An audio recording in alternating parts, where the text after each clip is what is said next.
Утро, почитувани слушатели на Радио Лидер. Гледам дека се кренати 3 микрофони. Нема никаква потреба од тоа, затоа што денеска сум сам и имам еден гостин во моето студио. Утро го имам овде професорот кој е еден од најцитираните македонски научници. Работи во еден сектор кој е доста интересен, се станува збор за осигурувањето, предава, истражува и во реален сектор работи. Таму, добро утро за професорот Климе Поповски од Универзитетот Климент Охридски, така? Да, точно. Добро утро и поздрав до слушателите на Радио Лидер. Имате скоро 1000 цитирања на Google Scholar и тоа ве прави еден од најцитираните македонски професори. А многу ретко ве гледаме во медиумите, за разлика од оние кои дежурно се паметни и за политика, и за економија, и за право, а кога ќе отворите на Google Scholar, ќе видите дека никогаш никој нигде не ги цитирал, не се повикал на нив како авторитети и така натаму. Вие имате огромна бројка на академски успеси во овој дел и најголем дел од цитирањата се во странство. Да.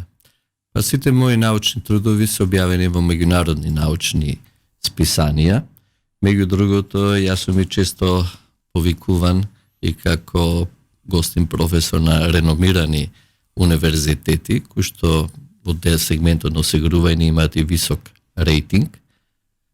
Но она што, како директен одговор на вашето прашање, зашто не сум толку присутен во медиуми или тоа не е експлоатирано, може би поради тоа што осигурувањето и не е така како атрактивна дејност, односно често пати знаат да луѓето кои што се во праксата во осигурувањето, во глобалната светска осигурителна индустрија, кажуваат осигурувањето не е доволно секси, како што е банкарскиот сектор, како што е индустријата со пазар на капитал и така натаму. И може би Дано и многу пари се вртат во оваа индустрија. Дефинитивно. И вие практично цело време пресметувате ризици. Вие цело време осигурувањето има многу клучна улога во општеството и во економијата. Само ево неколку факти ќе ви кажам. Например, ако земиме во Европска унија, осигурителните компании се најголеми институционални инвеститори на пазарите на капитал. Преку 10 трилиони евра инвестираат во разни финансиски инструменти. Не постои поголем институционален инвеститор. Тоа се однесува и во Соединетите Американски држави. Значи повеќе од хедж фондовите? Дефинитивно, повеќе. Зашто тоа е голема акумулација на капитал и на инвестиции, бидејќи осигурителната индустрија. Ова не сум го знал како факт. Осигурителните компании инвестираат повеќе од хедж фондови, инвестициски фондови. Да, најголеми институционални инвеститори се. Да. И ритейл нели па инвестираат и во недвижности, инвестираат во инструменти на финансиски инструменти кои што постојат, почнувајќи од државни врзници, корпоративни врзници, удели во фондови, директно купување на акции. Оно што е сега исто тренд дека инвестираат директно како private equity компании во финансирање на стартапови, на ново појавени компании. Посебно инвестираат сега во све оно што е под лебелот на зелени инвестиции. Во крипто се уште не, многу е голем ризикот. Па осигурителната индустрија е високо регулирана индустрија. Овие сите инструменти треба да бидат дозволени во рамките на регулаторните рамки. Имајќи предвид дека криптоиндустријата е се уште нерегулирана, сега зборуваме на ниво на Европска унија, иако почнуваат веќе некои регулаторни иницијативи, така да за сега осигурителната индустрија се надвор од фокусот на инвестирање во крипто средства. Имавме минатиот месец во Македонија една огромна трагедија во Кочани, трагедија од невидени размери.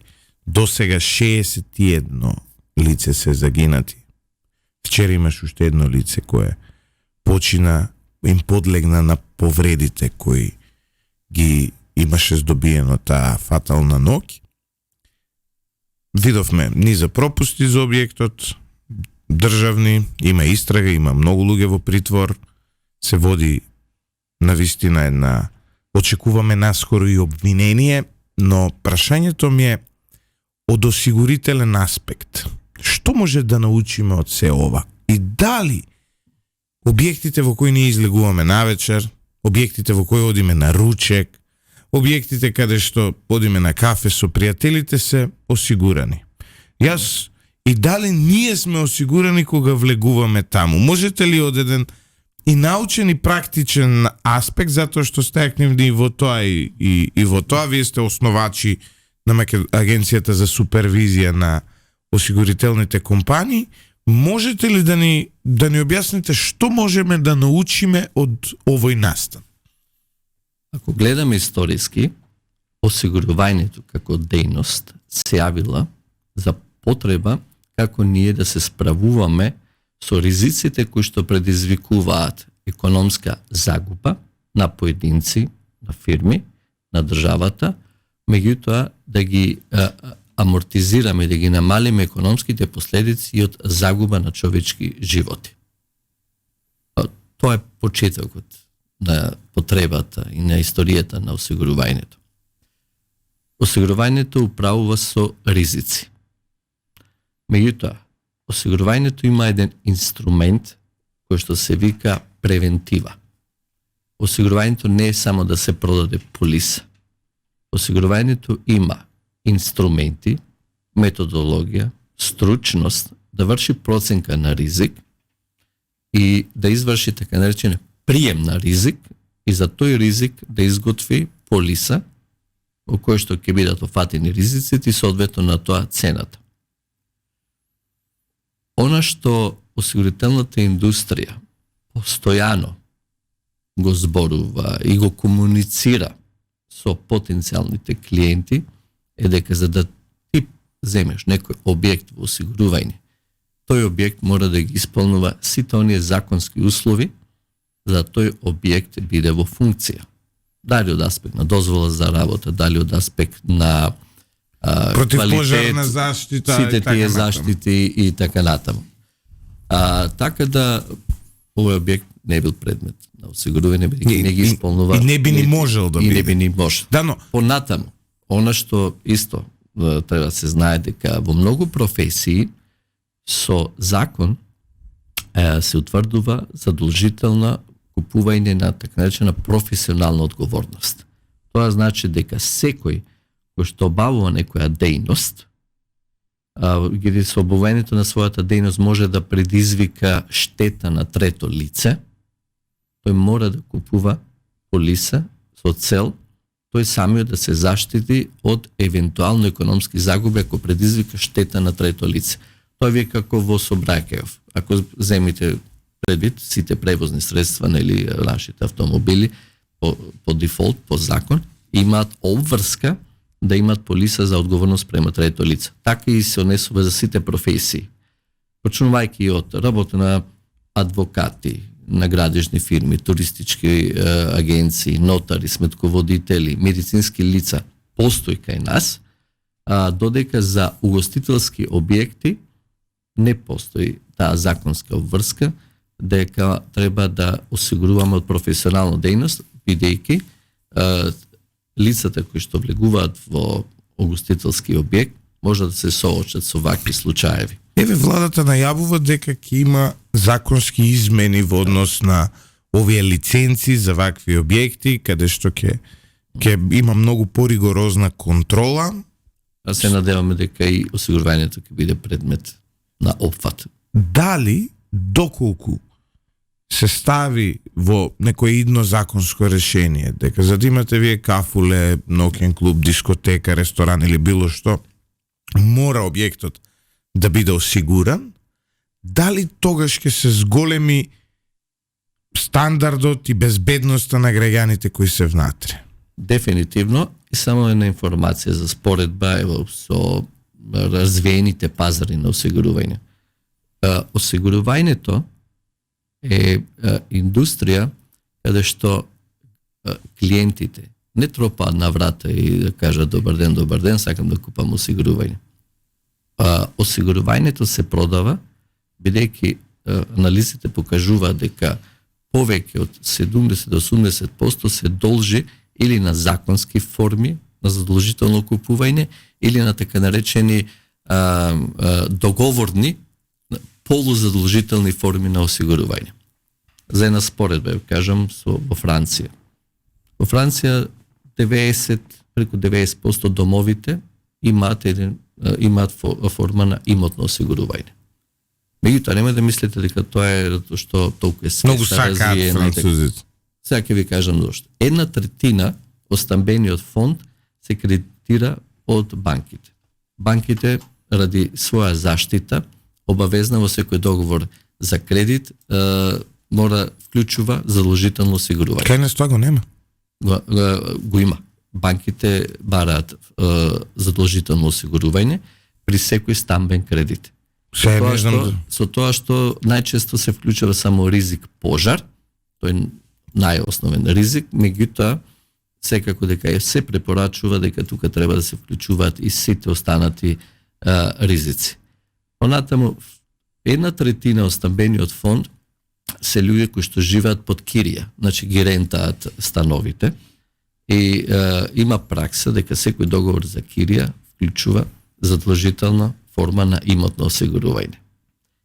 И остатокот што останува, тоа се сопственици на станови кои што веќе им станало навика поради претходно што имале користеле кредити и така натаму, или кои што купувале со години и затоа доаѓаме до скоро 90%. Но, професоре, ова велите би ги зголемило, нели, стандардите. И тоа е воредно. И покрај тоа што би ги зголемило стандардите, секогаш постојат ризици од несреќи, од пожари, од се и се што. Прашањето ми е, како вие како корисник на некаков локал, како клиент, како човек кој оди во дискотека, да се има ли модел во Македонија вие да бидете осигурани? Често велат во странство кога одиш на концерт некој, со билетот ти следува и осигурување. Точно. Кај нас некако не сум слушал дека сум безбеден и осигуран ако одам негде. Тоа го нема, иако како продукти постојат и сме биле во ситуација, компанијата јас која што ја застапувам, веќе сум работен како член управен одбор во Македонија осигурување, тоа е дел од најголемата австрийска групација Wien Insurance Group. Го имаме како продукт, сме го нуделе на организатори на концерти, и меѓутоа те мислат дека со тоа ќе се поскапи картата, цената и едноставно тој момент или таа свест кај нив не е доволно развиена. Иако на запад со купувањето на картите вие купувате еден вид на осигурување од така наречена незгода, да колку се случи некој несреќен случај при организација на тие јавни собери, настани, бидејќи таму имаме голема фреквенција на луѓе, голема концентрација на луѓе, имате допир со многу ризични елементи. Така да таа свест може да се гради и преку овие задолжителни форми на осигурување. Но меѓутоа лекциите кои што ние ги учиме од овие несреќни случаи може би ќе влијаат и на свеста на организаторите. Не верувам. Зошто не верувам? Затоа што ние имаме па една друга тенденција, професоре. Кај нас, и од тука ќе преминеме и на другата тема. Независно дали било несреќен случај во дискотека, независно дали било поплава предизвикана во која се уништило земјоделско земјиште или домови, независно што и да било, кај нас секогаш на крајот државата излегува и вели сега ние ќе им дадеме пари на семејството, ќе ги лекуваме луѓето во странство. Ако ви го поплавиле лозието, државата вели ние сега ќе ги платиме штетите по декар ли, по хектар ли, по метар квадратен ли. Во Стајковци кога се поплави се пак државата нели го плаќаше ревитализирањето на се тоа. И сега се поставува друго прашање. Зошто ни е потребно нас воопшто осигурување кога и зошто да даваме пари за осигурување кога државата е таа која во вакви екстремни состојби ускокнува. Одлична поента и одлична диагноза од ваша страна, морам да признам. И сега ќе ви споделам некои информации. Имено во сите овие истражувања, конференции кои што се организираат, секојаш превладува тезата дека политичарите работат против интересот на осигурителната индустрија, побудени од политички популизам. Во случај на катастрофални настани, наместо осигурувањето да биде механизмот со кој што ќе се компензираат и преневираат економските загуби, нажалост политичарите тука сакаат да добијат политички поени. Ево го спомнавте случајот Стајковци. Или во сегментот на некои елементарни штети кои што го имавме во делот на земјоделието. Секојаш политичарите први излегуваат на терен и кажуваат ние ќе ги надоместиме штетите.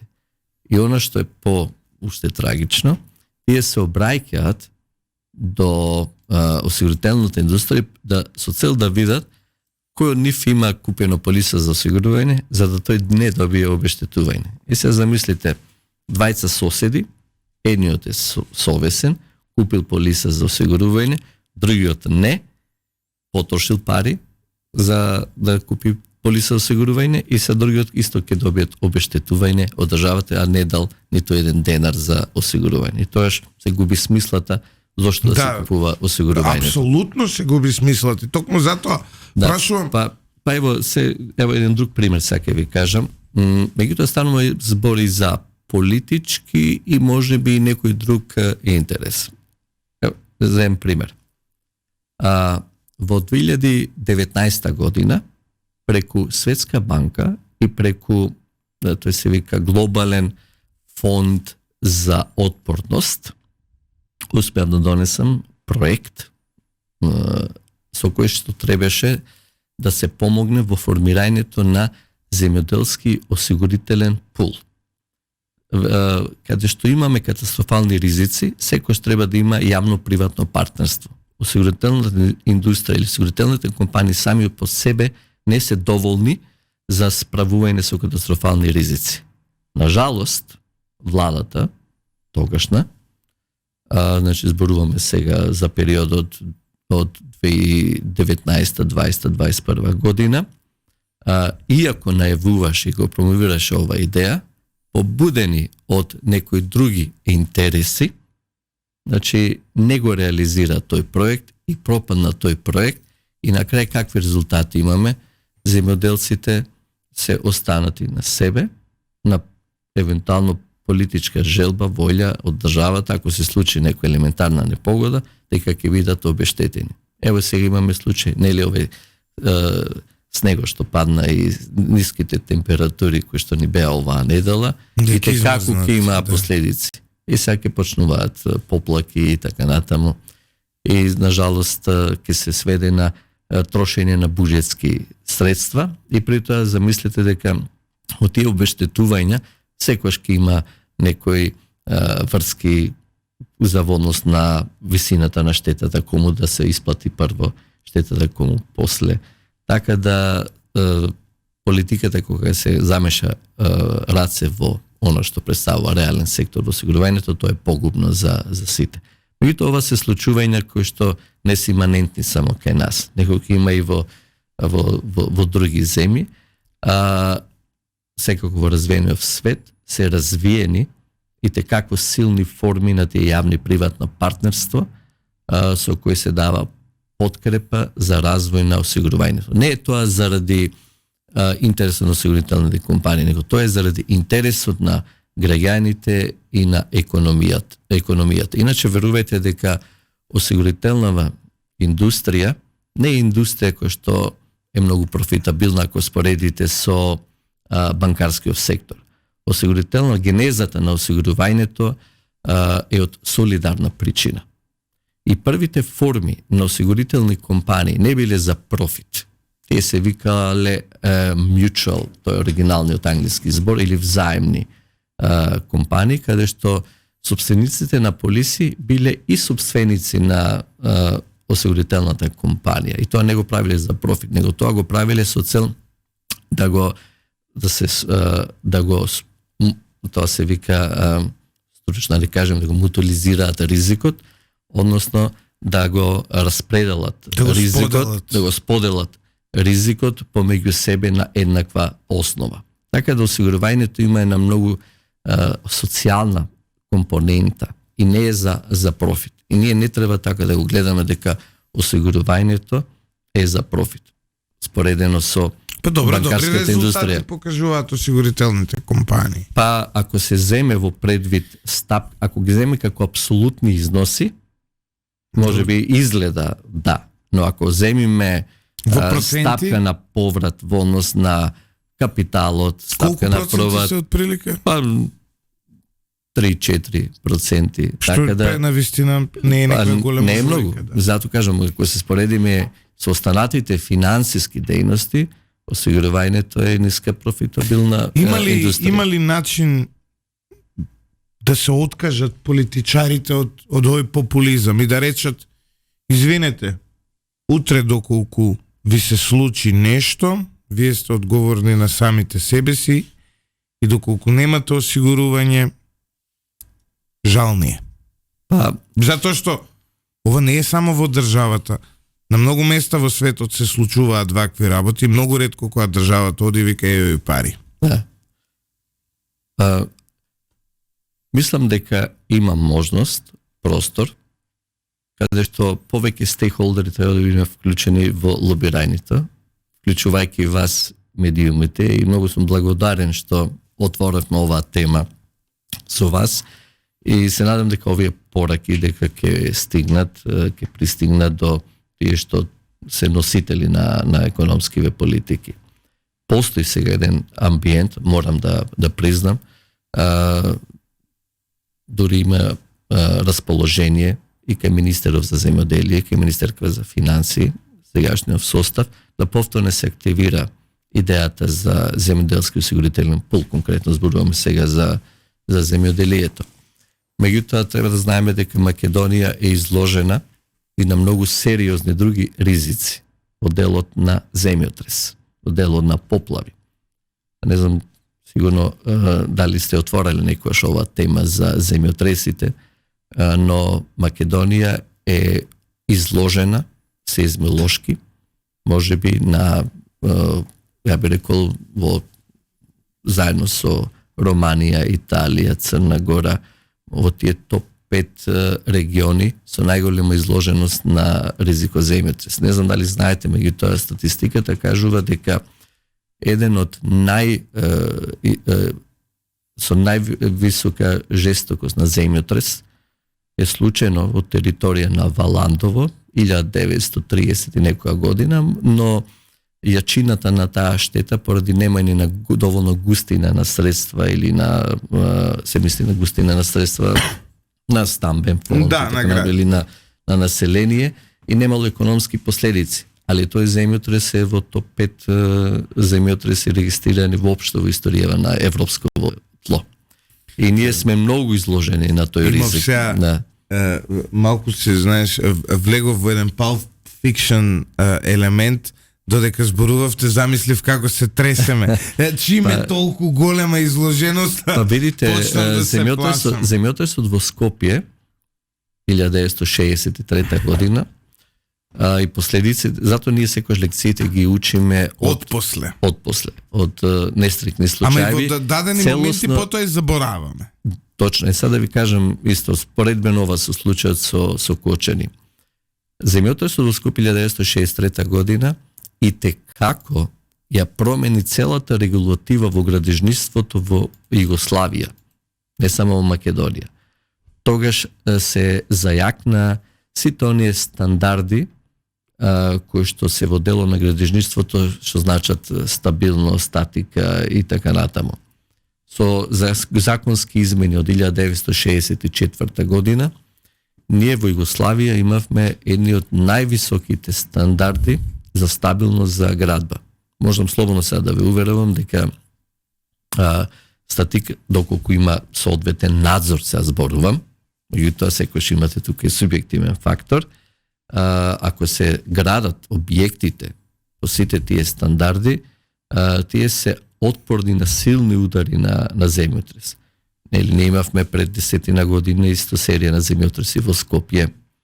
Па ако се сеќавате исто 2017-18 во Охрид имаше месец дена серија на земјотреси и така натаму, но исто во Битола имавме сериозен земјотрес негде одма после ковид и тие земјотреси кои што се случае нема последици преголеми, имајќи предвид статиката и сите оние стандарди кои што се исполнуваат. Но тоа не значи немаме уништување на колабирање на цели згради, стамбени објекти, меѓутоа во рамките на домовите имало штета.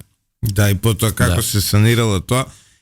И друго прашање, да, добар коментар, вика, ова излегува дека буџетските корисници го покриваат осигурувањето. Дали може би е најпаметно цела држава да ја осигураме од буџет, да платиме, видите, и тоа е тоа. Тоа е осигурување. Сега знаете, има например некои држави, богати држави, ево ќе земиме Австрија, например. Иако Австрија е колевка на осигурувањето, таму државата не го осигурува својот државен имот. Зашто? Бидејќи тие имаат доволно ресурси и поради големиот пул на средства кои што го имаат, базен. Добро. Да преведеме на македонски, само да не е базен во буквална смисла. Да, и тие не купуваат осигурување, државниве институции или владата и така натаму, него штетите кои што настанува на државниот имот се компензираат со нивните акумулирани резерви. Зашто се прави пресметка колку е цената на осигурувањето или дали доволно можеме со нашите ресурси. Тоа е еден пример екстремен.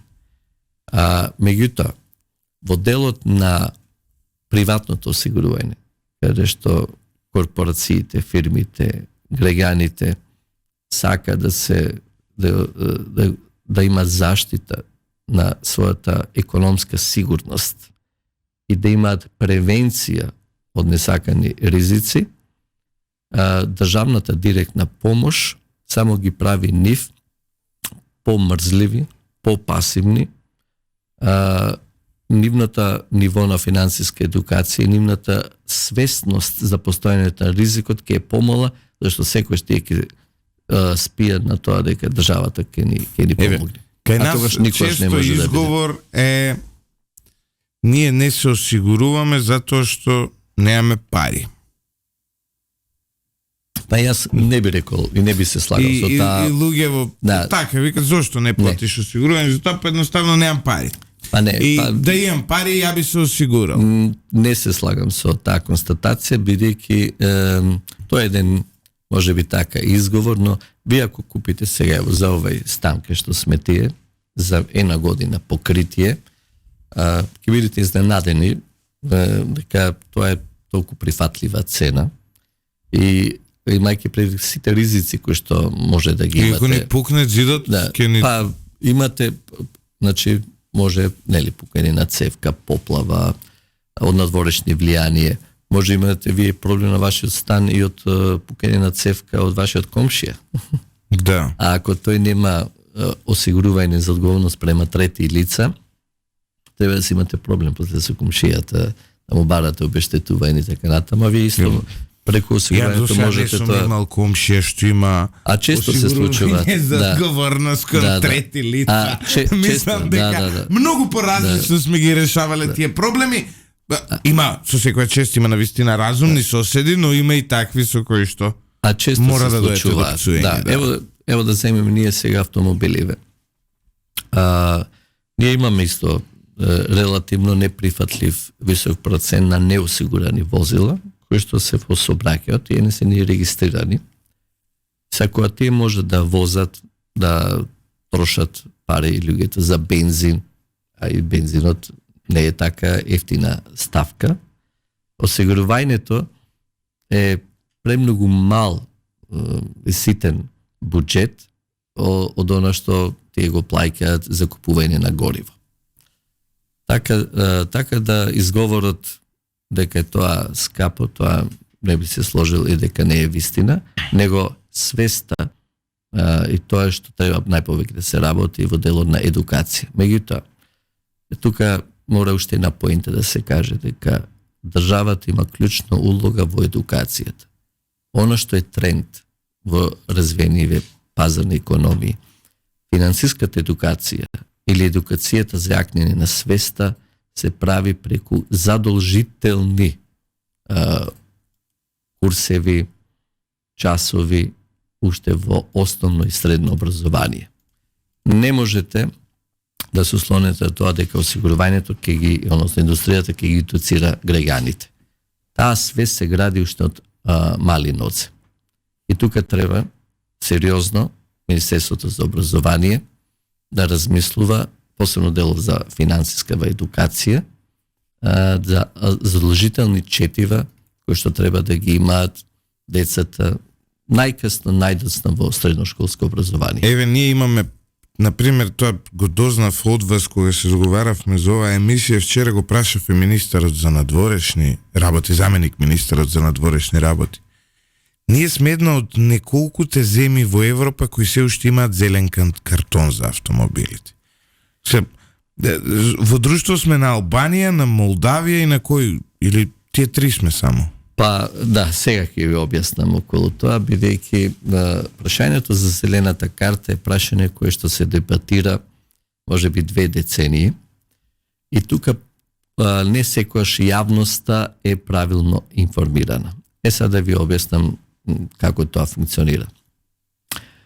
Системот на зелена карта е воведено од страна на иницијативата беше страна на Европска унија, меѓутоа таа опфаќа земји кои што се на територија на Европа и се проширува дури на северноафрикански држави, дури и на земји од Блискиот исток. Идејата е да се промовира послободен тек на движење на бизнисот, на луѓето, односно да се развива таа прекогранична трговија. Имајќи преди фреквенцијата на движење, кога вие возите автомобил, камион, автобус, треба да имате одговорност према трета лице, што може штета сообраќајка да направите и да бидете криви. Зелената карта во земјите од Европска унија, меѓутоа и во не земјите од Европска унија, ќе испоредам соседниве земји како што е Србија, во случај Босна не е соседна земја, меѓутоа земја од Западен Балкан и Црна Гора, тие немаат зелена карта како посебна полиса за осигурување. Тие купуваат, кога ќе регистрираат возилото, кога ќе купат домашната полиса за осигурување, во себе е вклучена и зелената карта, значи при регистрација на возилото, бидејќи овие држави се потписнички на тој мултилатерален договор. Додека Македонија, Албанија и Молдавија, трите земји, се единствени кои што не се потписници на тој мултилатерален договор и кога наше возило ќе премине граница, мора да купи посебна полиса за зелена карта и да ја покаже. Додека српското возило, кога ќе патува во Европска унија или кога ќе оди во Босна, ќе немаат обврска да покаже зелена карта и преку граница поминуваат со регистарски таблички. Додека само за да помина низ Македонија, мора тие да покажат зелена карта. За да ние бидиме дел од овој мултилатерален систем, при регистрација на возило и купување на домашната полиса, треба да биде вклучена и цената за одговорност према трети лице која ќе се патува во странство. Тоа значи дека зелената карта треба да се спои со домашната полиса за осигурување, а да се направи тоа, секако треба да се направи корекција на цените. Ова е една тема која што со години се дискутирала, меѓутоа ниту една влада, ниту еден министер за финансии не за храброст да стави точка и да бидеме потписници на тој мултилатерален договор. При тоа треба исто да се истакне дека ние сме едно од ретките држави кои што се уште имаме регулирана цена за автоодговорност, каде што државата ја формира цената. Тоа се коси со сите принципи на пазарни механизми и мора и тоа да се елиминира, каде што треба да се остави на осигурителната индустрија да ги формира цените, бидејќи цената зависи од ризикот. А ризиците растат. Ние имаме непроменети цени од 2008 година, а ризиците, само ви земите стапката на инфлација, на резервни делови, работна сила, па новите возила и така натаму. И затоа верувате дека осигурителната индустрија која што не премногу пари. Да се укомпонира и она еколошка компонента во автомобилите. Зошто го тврдам ова? Да. Затоа што кај нас буквално излегува дека поевтино е да регистрирате некоја стара канта од некој нов автомобил кој е еколошки. И сега, што е работа? Не може кола од 89-та година, која е дизел и која ужасна зимно време за околината, вие практично на другите луѓе им наштетувате која ја возите таа кола. Так. Особено во Скопје. Дали, например, соменување на тоа за поскапи, за постари автомобили треба да биде поскапо осигурувањето. Ние ќе придонесеме и кон еколошка свест, и кон промени во животната средина и така натаму. Постои силна заложба на глобална осигурителна индустрија да биде посветена кон таа зелена агенда или остварување на тие милениумски цели на Обединети нации. И сега се повеќе се охрабруваат друштвата за осигурување, која ќе земат во прием на осигурување, која предметот на осигурување е со така наречениот green или зелена лебел, да има со по-адекватен третман. И во поглед на цената на ризикот, со тоа се покажува и поголема општествена одговорност на компаниите. И тоа веќе на Запад почнува. Кај нас ќе дојде, бидејќи тоа е притисок кој што се прави и со регулатива, меѓутоа тоа е притисок кој што се прави и од страна на глобалната реосигурителна индустрија. Тие се главните пионири за промовирање на овие така наречени ESG стандарди, каде што во свој портфолио вие не можете да преземате предмет на осигурување кој што врши загадување на човечка околина, кој што има штетни последици врз здравјето на луѓето. И верувате дека не се само тоа автомобилите, него и многу индустрии ќе се соочат со предизвик да не може да добијат осигурување. И тоа доаѓа. И тоа ќе биде една сериозна порака дека може да се случи возило што ги вие кажавте старост 89-та година, дизел и така натаму, да не може да биде осигурано. Само секунда, вели. Вика, па што ако јас не патувам во странство, што ќе ми е зелена карта, зошто да плаќам повеќе? Затоа што осигурувањето е споделување, господин Игор. Сега, и вие треба да платите повеќе и да биде вкалкулирано како што е во цела Европа. Сигурно Македонија, Албанија и Молдавија не се најпаметни во Европа. Ако мислите така, тогаш навистина ми жал, но вие споделувате со оние кои излегуваат од државата. Вака сега, кога останавме само 3 држави, сигурно дека не е тоа најпаметното решение, кога сите останати држави влегува во тој мултилатерален систем. Ние сега осигурување што го плаќаме за оно задолжително за автомобилите. Верувајте дека е најефтино. Споредно со сите земји во регионот. Не дори Значи, смешно, у Македонија каско е 500 евра да осигураш. Зборуваме за задолжително осигурување. Не, еве и за каско да земеш. Задолжително осигурување. Доколку, пошто се цените, кажав, непроменети од 2008 година, со една напомена дека од 2008 година и 30% се намалија цените, верувате дека може да се доведе веќе во прашање дали овие странски, бидејќи во осигурителен сектор имаме присуство силно на странски осигурителни групации, и се постава прашањето дали е веќе доволно бизнисов одржлив за да може да останат. Ево имаме се една сериозна австрийска групација која донесе одлука дека се повлекува од пазар во Македонија. Винер кој не? Не, Уника. Уника група донесе одлука дека се повлекува од пазаров од Македонија, Албанија и Австрија. А за автомобили или вкупно? Вкупно. Вкупно све. Меѓутоа, автомобилскиот бизнис е најголема ставка во овој целиот сегмент. И тука има повеќе критериуми, дали ниските цени.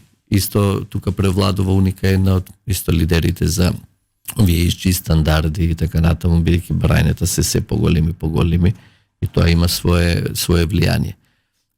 Меѓутоа, цените мора да одговараат на ризиците. Не значи нужно дека може да се доведе до пораст на цените. Цените одговараат на ризичниот профил на осигуреникот. Дури јас би рекол, поради тоа бонус мало системот што ќе постои. Зелен картон не ти треба во Србија. Нели е тоа странство? Не, во Србија ви треба зелен картон. Да, треба. Знаете како, тоа што не ви го бараат на граничниот премин, да.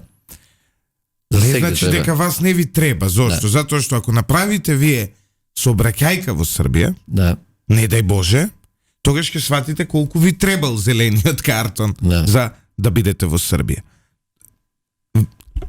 Оптимизацијата на вашиот трошок и тие 100 евра годишно за зелен картон, кои доколку се вкалкулираат во вкупната цена, нели ќе бидат многу помалку, ако се стави да биде задолжително на сите, е многу важна компонента. И проблем на политичкиот популизам е што во изминатите 30 години никој не го прави ова.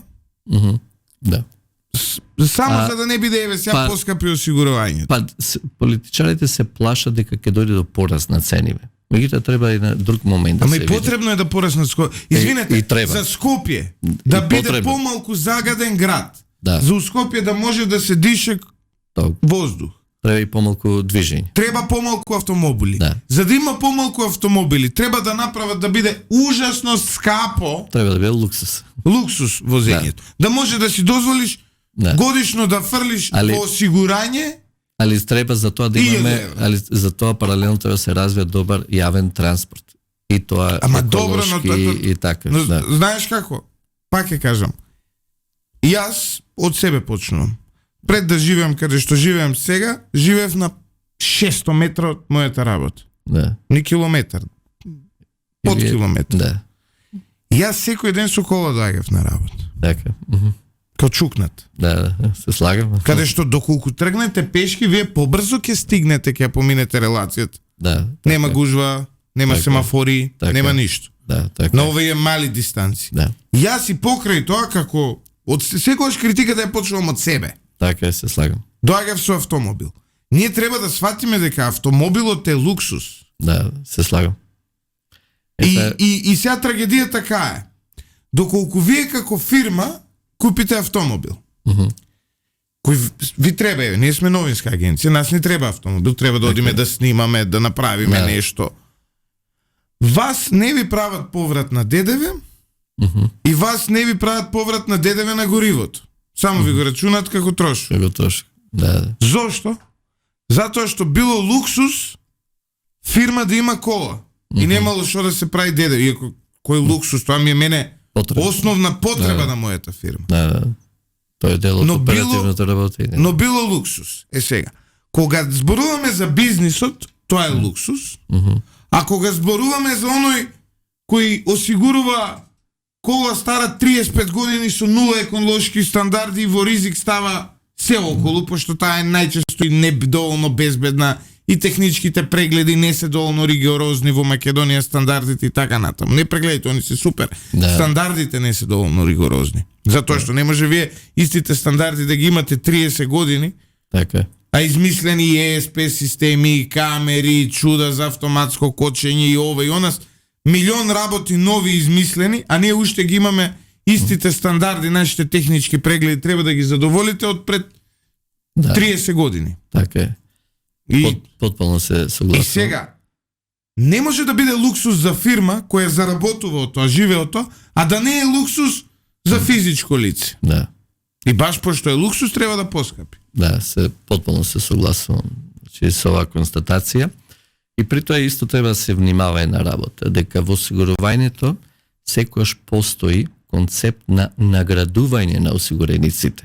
Тоа се вика бонус мало систем.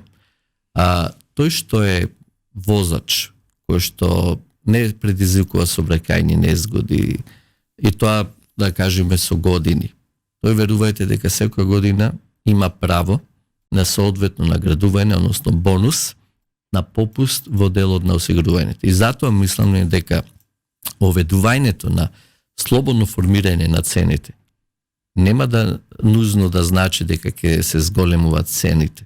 Туку ќе се намалат. Туку за сите оние кои што се совесни возачи, совесни осигуреници, кои што ги почитуваат правилата, тие ќе плаќаат многу помалу од она што плаќаат сега. Всушност на запад, тоа е клучната причина зошто толку безбедно возат возачите. Не е само поради полициските казни, туку и поради осигурувањето. Затоа што вие, например, доколку сега за брзо возење ве фатат во Македонија.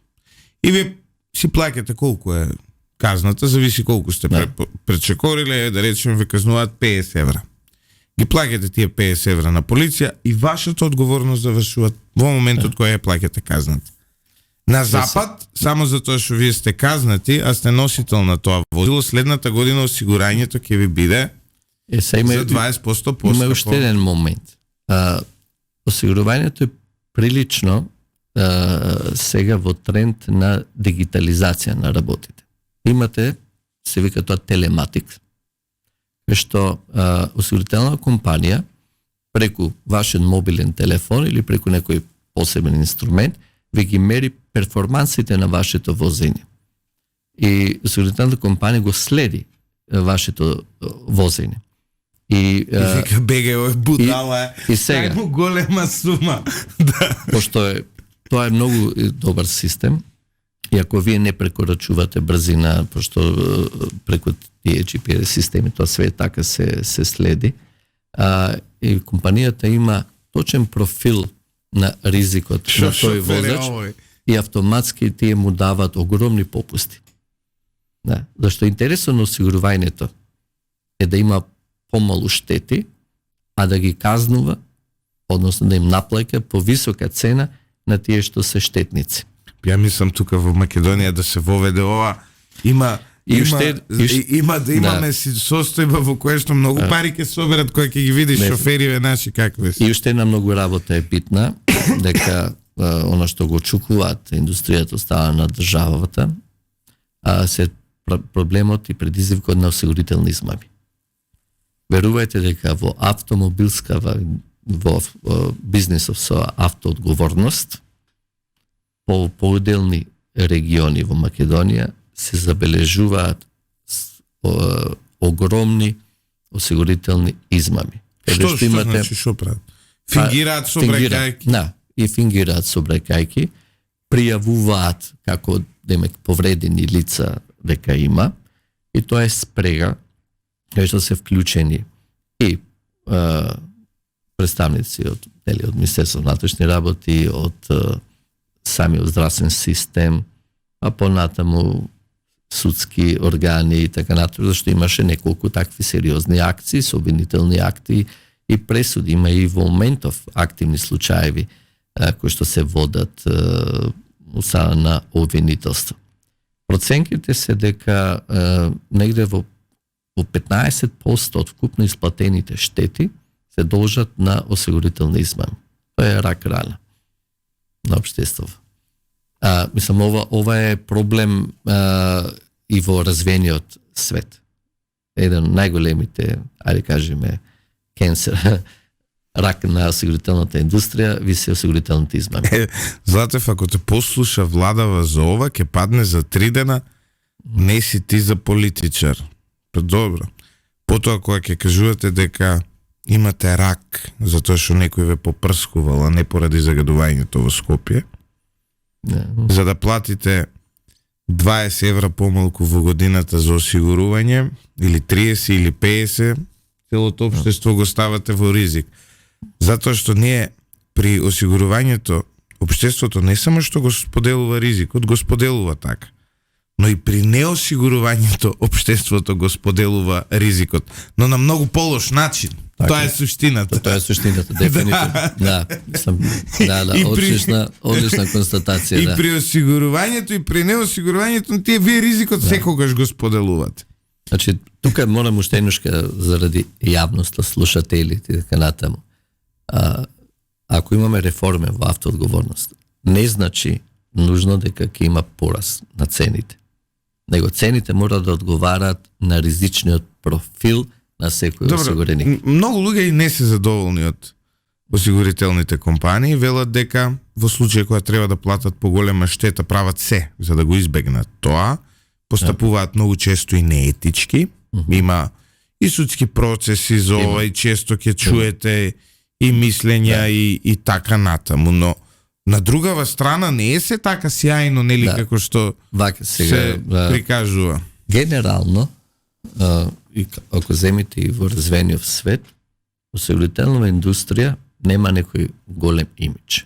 Меѓутоа, очекувањето на осигурениците, на граѓаните и така натаму, се секогаш може би поголеми од она што реално треба да се добијат. Понатаму, втора работа. Не секогаш осигурениците, може би тука има вина и самите продавачи, тоа се осигурителните брокери и агенти, дали правилно ги информирале во однос на очекувањата за исплатата на штети. Ево ќе земем пример од делов на приватно здравствено осигурување, пошто сега тоа не е вака голем хит, тренд и така натаму. Верувајте, секој што има полиса за приватно здравствено осигурување, сака да искористи. И ќе иде 2-3 магнетни у година да ќе направи. Ета, тоа е тој морален хазард и така натаму. И са осигурителната компанија, верувајте дека на дневна основа се справува со такви барања од страна на осигурениците, дека што мораме ние многу внимателно да водиме сметка дали стварно има реален основ или нема реален. Секако дека има и некои лоши постапки некогаш во однос на комуникација со осигуреници, меѓутоа постојат и механизми за заштита на осигурениците.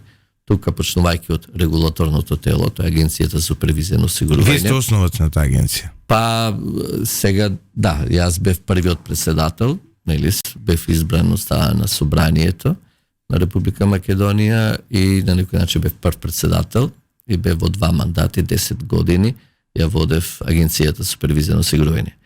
Понатаму, како втора, значи, секојаш прва инстанца е поплака према осигурителната компанија, има обврска да има второстепена комисија која што се произнесува, но објективно, морам да признам, понатаму Агенцијата за супервизија на осигурување и третата инстанца е секако се судските органи. И верувајте дека исто многу често осигурениците се консултирани од адвокатите, бејќи адвокатите имаат интерес да има повеќе судски предмети, него да има мирно решавање на спорови. И тоа е исто една интересна спрега, каде што се зголемува тоа незадоволство поради долгите судски постапки, меѓутоа тоа е интерес на адвокатите. И сосем е тоа, мислам, легално, сосем тоа е коректно. Но ако се земе во предвид бројот на колку штетни предмети се решаваат во осигурителниот сектор, јас би рекол дека во квалитетното решавање од незадоволството е премногу мало, ниско. Клима Поповски, ти благодарам за твоето гостување во утренско еспресо на Радио Лидер. Благодарам за поканата и еспресото беше исто убаво, морам да пофалам кафето. Пред емисијата го испивме, почитувани слушатели, памет во глава и посигурувајте се, затоа што се додека државата не е најголема осигурителна агенција, ние ќе имаме сериозен проблем. Останете со 98,1 FM, се гледаме повторно во понеделник со Столе Наумов, мислам. Ако не се лажам, ако не улета некој друг. Убава недела со неколку емисии направивме со квалитетни теми, 2 експертски емисии, ова денеска и таа во вторникот. Погледнете на YouTube, навистина добар контент, модерниот збор има таму. Се гледаме наредната недела.